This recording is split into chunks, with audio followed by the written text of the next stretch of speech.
All right, let's dive into this really powerful idea. One that can transform those huge, overwhelming goals into something you can actually achieve. Today, we're going to explore the philosophy of Kaizen, basically the champion of taking small steps. I mean, have you ever asked yourself this?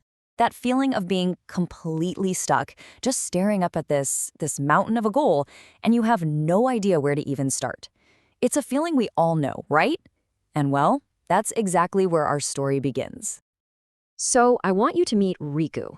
He's a student who feels totally buried, and not just by his schoolwork, but by that very feeling of being hopelessly stuck. Just picture this for a second. His desk is so chaotic, it's basically unusable. Papers everywhere, grades that are just kind of meh, no matter how hard he seems to try. And this physical mess, it's a perfect mirror for what's going on in his head, just total, complete overwhelm. But you know how it is. Just when we feel the most lost, a tiny little discovery is about to shift everything. Rico's about to find the one simple tool that's going to change his whole approach. So while he's digging through all that clutter, Riku stumbles upon this simple, unassuming little diary, and the title itself is basically a promise, an instruction, Kaizen, one step at a time. Well, now he's curious, so he opens it up. And there it is, Kaizen. See, this isn't about some massive, life-altering change you have to make overnight. Not at all. The beauty of it is just how simple it is. The word literally means good change, and the whole philosophy is about making these tiny, super manageable improvements, but doing them every single day. Okay, so now he's armed with this new idea, and Riku decides, all right, let's put this to the test. No more just staring at the whole mountain, right? It's time to focus on just the first tiny little stone. And just look at how small these first steps are. I mean, day one, he just organizes his pens and stacks a few books. That's it. The next day, he makes one sticky note for his history class. Then the day after that, he sets his alarm just 10 minutes earlier. Seriously, anyone can do these things, right? And that's the whole point. And this is where the magic happens. After that very first super tiny action, just tidying one corner of his desk, he gets this immediate hit of positive reinforcement. He actually feels better. See, this isn't about waiting for some big reward weeks from now. It's about getting that little micro win right away. Okay, this is where Kaizen really starts to show its power. Because look, one small step is, well, it's just one small step.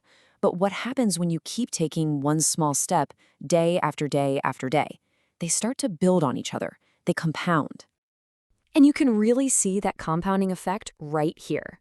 I mean, what started as just a tidy desk on day one, well, by day 7, it's turned into sharper study notes. A month in, his mornings actually feel brighter, less rushed. And check this out, by day 60, the change isn't just external anymore, it's internal. He's actually got more confidence. And now the results are so clear that other people are starting to notice. I mean, it's one thing to feel better yourself, right?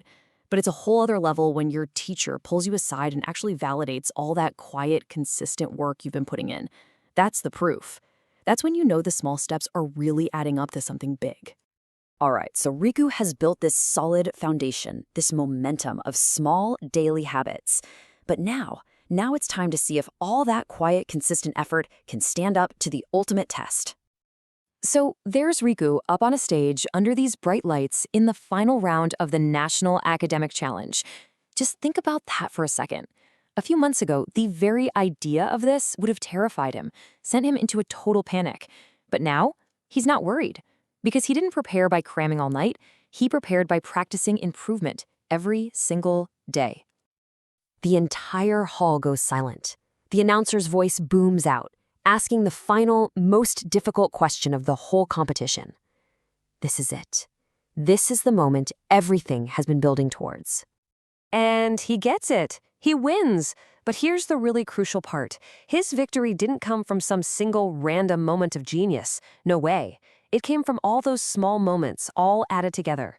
The tiny desk, the earlier mornings, the daily notes. He won because he built the habits of a winner, one tiny step at a time. Look, Riku's story is a fantastic example. It really is. But the real question is, how does this apply to us?